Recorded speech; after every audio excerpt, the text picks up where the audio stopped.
Hello, hello, you guys. Welcome back. I am so excited about today's guest. Her name is Shannon Salge. She is a functional nutritionist and personal trainer helping women with their health. Shannon, thank you so much for being here. Welcome to Inner Beauty Code. Tell us more about yourself and what you do. Yeah, I'm so excited to be here. I love the premise of this podcast and everything it stands for. But, I am a holistic women's health coach. I help women restore their metabolisms. I work a lot with clients with hormone issues, gut issues, really just working not only on like the nutrition side and the fitness side, but just how to holistically change the paradigm of women's health, right? From a spiritual and a mental and an emotional aspect too. And, we do a lot of the logistical work, like lab work and functional lab tests and data, but also a lot of the nervous system work, that I see women so often neglect. And so, yeah, I've been working in this industry for 12 years now and gotten to see a whole lot of different kind of women in the last few years. And it's a lot of fun. Oh, I'm so excited. I have so many questions for you about everything you just mentioned. So, gosh, where do we begin? Because everything you were saying, I was like, okay, we need to talk about that. Need to talk about that. Yeah. So let's see. Let's start with what are common issues that you think women are struggling with now? And then I want to get into the process that you go through to help them get better. Yeah. Oh my gosh. The biggest thing I see with women. So when women come in, they're usually struggling with low energy. That's probably the biggest thing I hear is just fatigue. And a lot of times it's written off as normal. Most of our clients have, gone to so many doctors, have been written off just like, hey, this is all normal, right? You're a mom or you work or, you're busy. So fatigue's probably the biggest one, actually. Weight loss resistance is another big one. Obviously, we work a lot with clients with weight loss. And, I know we had mentioned a little like low libido, but honestly, people don't think realize they don't have libido because they never had it. So they don't think it's low. So, and they also think like, I'm just a woman, so I'm just not supposed to have that anyways. I know that's how I felt for a while, but probably like the two biggest things are weight loss resistance and fatigue. Yeah. Cycle issues are another one, like really bad PMS and irregular cycles. That's another really huge one. And it's becoming way more common, unfortunately. That could be a whole nother hour-long podcast on why that's happening. I was going to say, I can tell you all about mine. Yeah, I mean, we could jam on that. I can help you. But I think that's the biggest thing that I try to bridge the gap for is like, hey, none of this is normal. I'm sorry you were gaslit by your doctors or by, somebody else. I'm by no means anti-doctor, but we're going to understand what's happening and we're going to get to the root cause of why it's happening. So that's a big thing too, is like, I don't want to mask it with some random supplement or just like a medication. It's like, why is this happening in the first place? Like, that's how you're going to be able to unlock true wellness, right? It's just like getting to that deeper meaning. Yeah, that makes so much sense. And coming from that place of being low energy and having a low libido and just feeling lethargic all the time, or maybe having brain fog, I know that's probably another big one. So, what do you think is contributing aside from like hormonal imbalances and stuff like that you would have to get to the blood work to see? Like, what are common lifestyle commonalities that you see in women who are coming to you wanting to change? The literal biggest thing I see is women under eating. Like 90, no, probably 80% are under eating when they come to me. And one thing that a lot of women think is, oh, I have a thyroid issue. I have hormone imbalances. That's the root cause. And I'm like, but why? We could talk about toxins. We can talk about nervous system dysregulation. All those are really big, like, or root causes. But like, if you're not eating enough, your body's going to be stressed the F out. You're not going to be getting the nutrients you need to fuel things like your thyroid or your hormones, and your libido is going to be in the trash. So that is probably the number one thing. And every time when a client comes in, we'll do like a metabolic assessment and we just understand what their food is looking like. And everyone thinks they're eating enough because it's like we're taught to believe 1,200 calories, like we should be eating that. So if we're eating 1,500, we're probably overeating, or even 1,700. Like, whoa, that's so much. And, we'll take clients through a metabolic reset essentially. And we bring them up to 2,200, 2,500 calories a day, and their mind's blown. And suddenly they have more energy and their libido is back and they're losing weight. And sometimes it gets more complicated than that. That's an easy case for me. If I can reverse diet somebody and like they lose weight, they feel better. Like, that's beautiful. But people often have deeper rooted issues, but that's number one. If you're not eating enough, your body will never, ever heal because it's always going to be a little stressed out. That makes so much sense. And like eating enough, I mean, I will admit my diet as of lately has been terrible. And I know that sometimes I'm so tired and like I'm lethargic, or I just feel so lazy. I don't want to go to the gym or work out. But I think it's eating more of the right foods, right? That's going to help you, because I know, there are days when I can eat like a cheeseburger and a whole pizza myself and be, eating 5,000 calories. So I think that's one of the big things that I learned too throughout my life about what you're eating really matters. And you can eat a ton of like healthy food or dense in nutrients, right? And be full and not be craving a bunch of junk food and feel full and feel energized. I'm glad you tapped on that because like there's one thing to worry about calories. On like a very big macro level, you have calories. And then below that, you have like what's called macronutrients, which are your carbs, fats, proteins. Then you have micronutrients. And it's like if you just focus on eating less, or eating more, whatever that looks like, it doesn't mean, yeah, your body is like feeling its best. I won't get into my story, but I was crippled with an autoimmune disease and I was eating really healthy and I was eating really clean. And like my body still didn't like that, right? It's so much more than just like calories and how much we eat. We need to focus on anti-inflammatory foods, but also I think a big element is what you're eating, but also balancing your blood sugar. You asked about something that's really common I see. It's just like horrible blood sugar regulation issues. Insulin resistance is on the freaking rise. It's crazy. Women are dealing with energy issues. They have energy crashing, especially midday. Anxiety is off the freaking wazoo right now.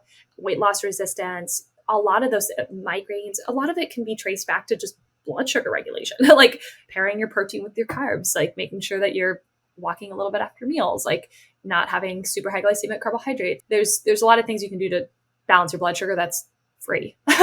And Yeah. that's really probably the biggest thing we're seeing right now is a lot of insulin resistance. Stress too. If your stress is not in control, your glucose is always going to be pretty high. So on that note, what are some simple fixes like that women can do to maybe start changing the way that their body regulates insulin? Yeah, to become more like insulin sensitive, you want to make sure you don't have like naked carbohydrates, meaning like just carbs without a protein to like slow that glycemic spike.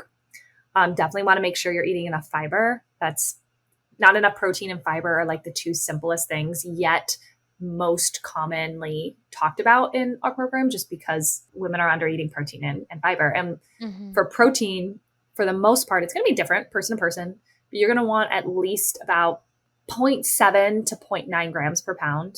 I think you're in kilograms over there. So like divide that by 2.2, but yeah, per gram of or per pound of body weight. Some people will do a little differently. It's like a perceived weight, things like that. If you have a little bit more weight to lose, it might be a little bit lower, but bare minimum should be about 100 grams, like to 120 grams. And that's like minimum for most people. So focusing on that, making sure that every time we have a carbohydrate, we want to try to eat the protein first and not the carb. It's amazing just the simple tweak of eating like your vegetable or your protein first and not your carb, how your glucose can or your spike can be a lot more mitigated, which is really fun because you're eating the same amount of calories, but you're eating them in a different order.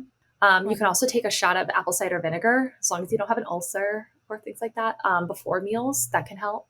Oh, wow. You can also like have a glucose disposal agent if you really wanted like a supplement. I usually don't use that for a lot of our beginner clients. And walking after meals. That's a huge one. If you just walk for 5 or 10 minutes after a meal, you'll notice a big decrease in how your glucose spikes. Yeah, it's such a Okay. simple thing. That's interesting you say that too. I've noticed even when I eat a lot, like I'll be out in a restaurant and I eat and I'm really full, just simply like walking home. I mean, I live in a city, so it's easier for me, but I definitely have noticed like when I feel crappy and all I want to do is lay down or like pass out, if I'm able to walk, I actually feel so much better afterwards. And I'm glad you mentioned that. Everything you just said, I want to ask about metabolism now. Like, what are some misconceptions about women's metabolism and weight management? And how does that like affect your hormone balance as Oh, far as that's metabolism? such a loaded question, girl. Yeah, sorry. Okay, let's cover the Well, first one. the biggest misconception is that your metabolism's broken.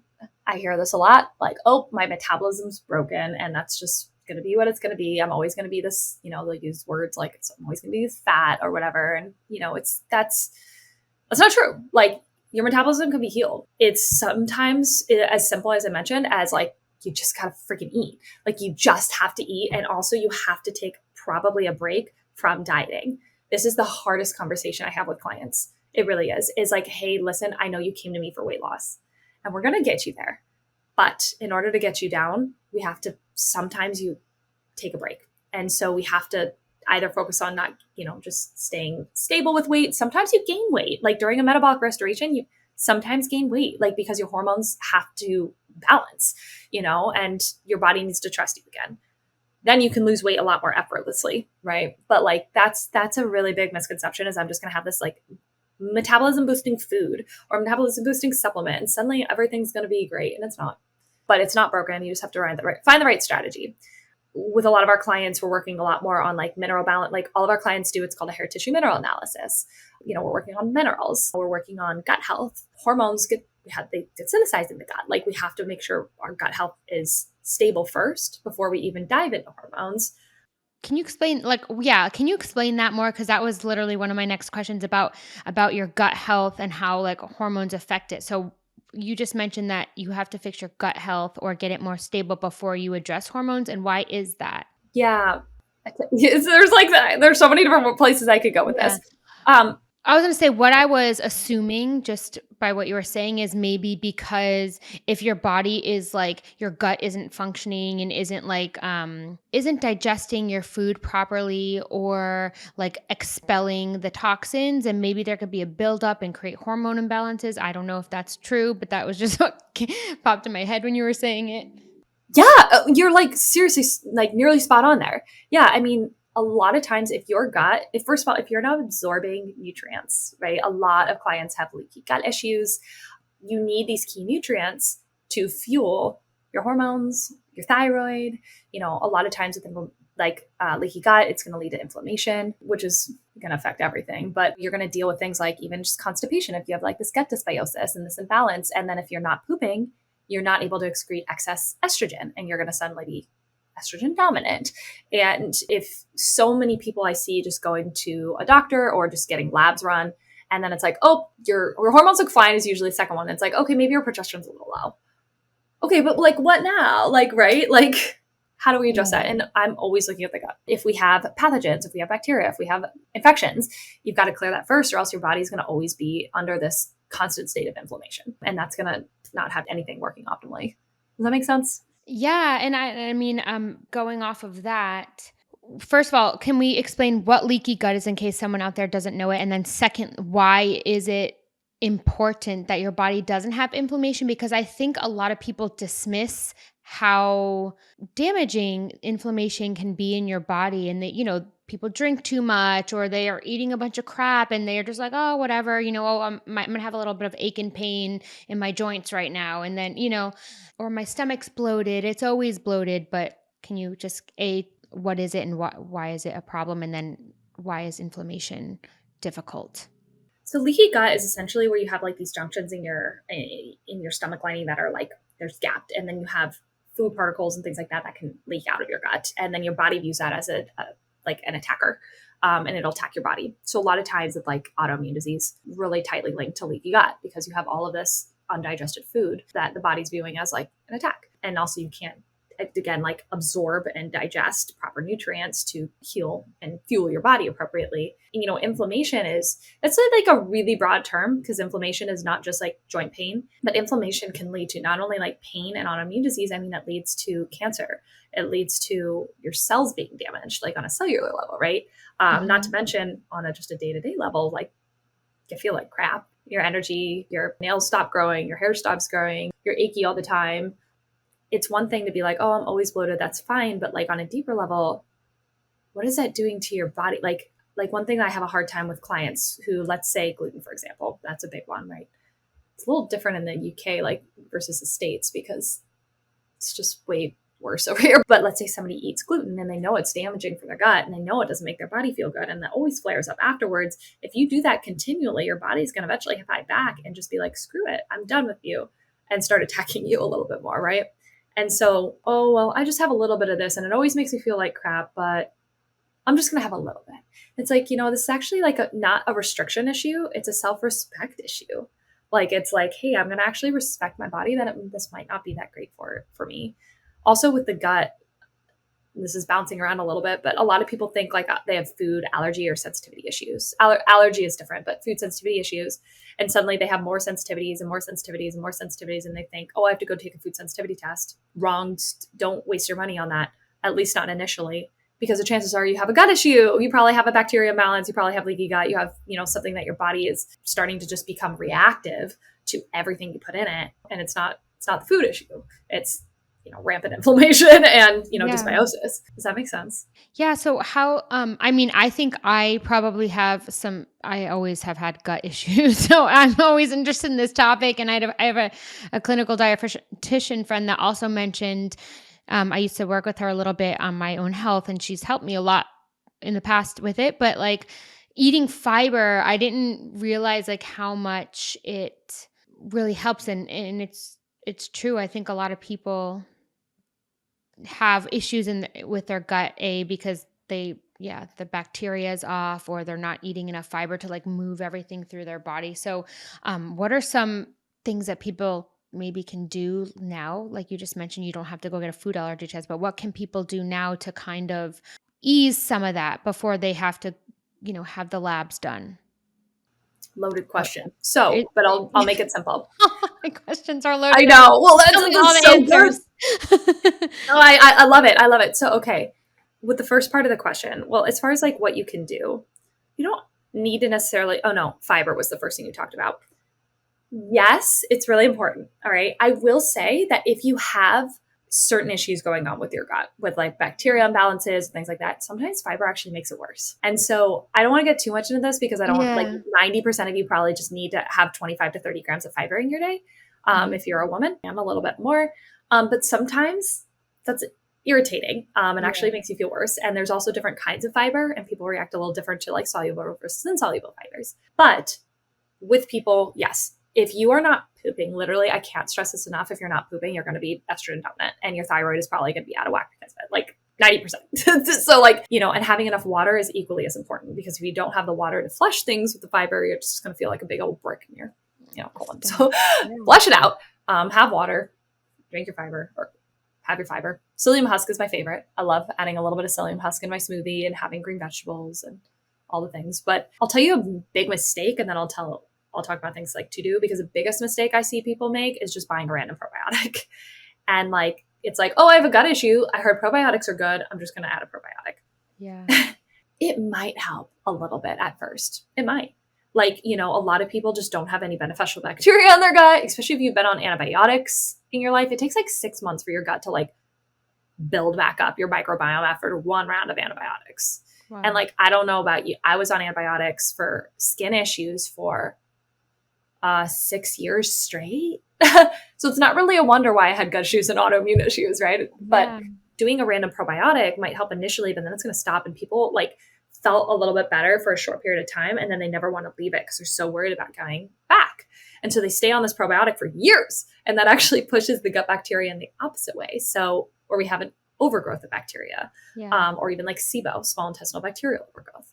So there's different strains of probiotics, and depending on what's going on with your gut, there's different strains that would be more appropriate for you, right? If you have long-term gut issues and you're doing the right things, meaning water, fiber, lower inflammatory foods, we can definitely talk about like, toxins and phthalates and plastics and all the crap in our water and stuff like that.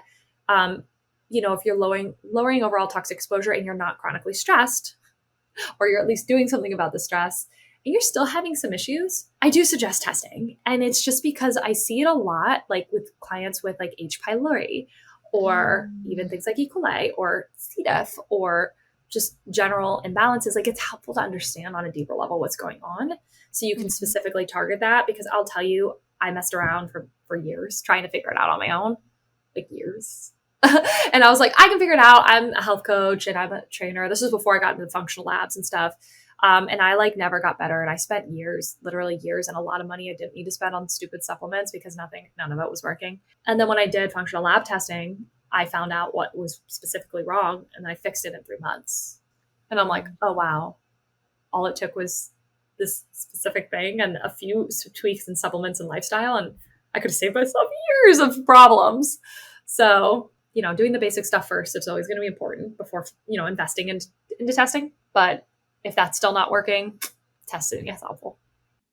That is good to know. Yeah, there's so many things, and I guess working with a specialist like you, if someone is really having issues, with constipation, low energy, they're feeling lethargic, brain fog, or just simply can't lose weight, all the things, it's really important and valuable to go to somebody that looks at the whole picture and tries to get to the root cause instead of just masking all the symptoms. So yeah, guys, I'll give you all Shannon's information at the end of this. And I know we're running out of time today. My fault. Sorry about that. But I'm trying to decide, do we want to have another podcast talking about how I want to touch on libido a little bit, because I think this is an important topic too, because if you're feeling low in energy, you're not feeling great about yourself, you're not going to be probably super excited to go have sex. For So, sure. are there any differences that maybe your clients or of specifically that is linking your nutrition and your libido? Like, are there certain foods that increase it? That's so many questions in one. Again, I'm sorry. Yeah, it's I okay. have like 20 questions about this. You know what? This is a good question, and I'm going to kind of go broad with it because it Mhm. ties into the stuff we talked about earlier. Okay. Foods, maybe, but like ultimately it's going to come down to, are you fueling your body enough for proper thyroid and hormone production? And I see a lot of low testosterone in women, right? And testosterone is obviously a big libido smasher. I will say if you're on hormonal growth control, your libido is probably gonna be in the trash, right? Or it might be like sky high. I mean, it kind of depends, but like normally it's pretty muted. Certain medications can really mute it. If you're on certain things like an SSRI or something like that. So many people are on anxiety and depression medications. Not knocking that by any means, but I would say if you do have anxiety and it's gotten worse, please look at your gut health. Candida is really like closely linked to that. But a lot of it comes down to like stress literally is the biggest libido killer. It's gonna crash your hormones. Like it really is. Like if you're so chronically stressed out, you're probably gonna see pretty low progesterone, pretty low testosterone. You're probably gonna have estrogen dominance, like all things that are gonna really drive that libido in the ground. If you're not eating enough or you're eating too much and that's very inflammatory, that all links very heavily back to libido. I'll tell you, this is something I probably never shared on anything before, actually. Ooh, can't wait. Yeah, well, is like when I was going through a lot of my health issues, I remember Googling how to increase your libido. And I was doing Capexium. I was doing like all the foods that they told me to eat that would like increase my libido. And like none of it worked. None of it worked because like ultimately I was really under eating. My hormones were a mess. My gut was a mess. My inflammation was really high. And until I fixed that, then I had a libido and oh my God, my mind was fucking blown. Literally, I remember having a libido and having a sex drive. I had to get off hormonal birth control too. Like that was a big factor too. But like, I was like, this is how people feel. Oh my God.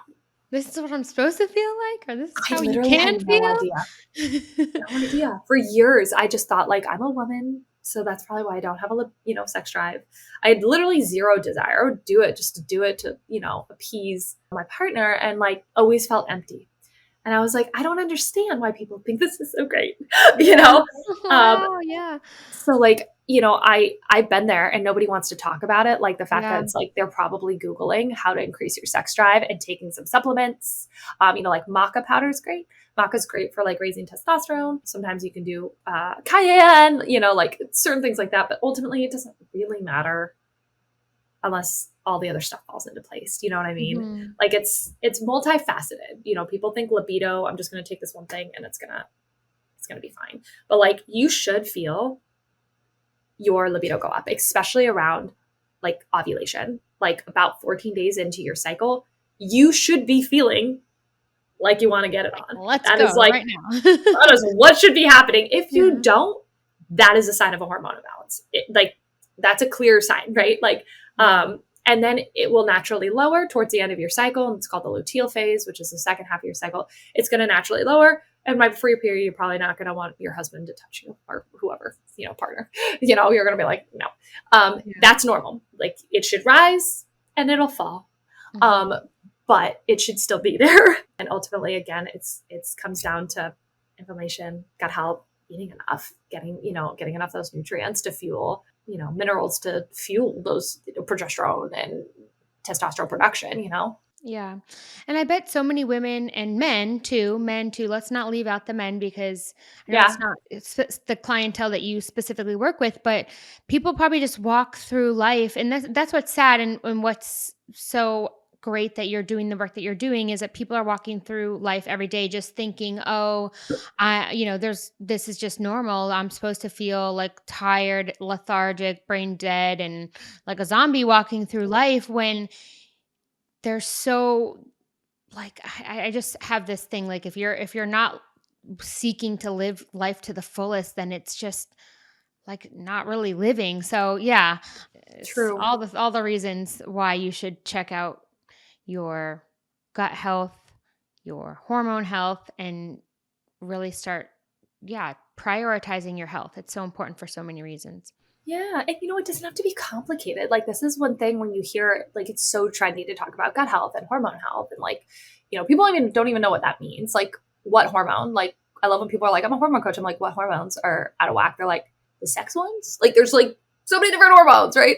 Mhm. But it doesn't have to be complicated. Like whether you're a man, whether you're a woman, it's always going to be relatively the same as far as the basics, right? Like, I mean, blood sugar balance, nutrition, sleep, if you're not sleeping, it's gonna be a big, big old problem. Stress, micro, macronutrient rich foods, and then once you get that down, and as I said, toxic exposure too. I love like infrared saunas and like dry brushing and maybe even rebounding if you're into that. But like once you have that down, then you can start tinkering around with maybe some supplementation. I'm not against if clients have like medication or bioidentical hormones. Like I have seen clients on, even young people on some testosterone, some progesterone. It's just not ever the first. It should be like the first route of attack. Oh, I feel like we can go on and talk forever. Yeah. However, we've definitely run out of time, so we're going to have to do another conversation Down. sometime soon. So, Shannon, thank you so much for being on today. If people wanted to get in touch with you and find out more and find you on social media, where can they go? Yeah. On Instagram, I'm Shannon.Salge, Salge. On Facebook, I'm the same. I have a Facebook group. I love my holistic women's health and fitness community over on Facebook. And those are probably the best places to find me. Wonderful. Well, thank you so much. And we will be talking again, guys. So you'll get more of Shannon coming up soon. Awesome.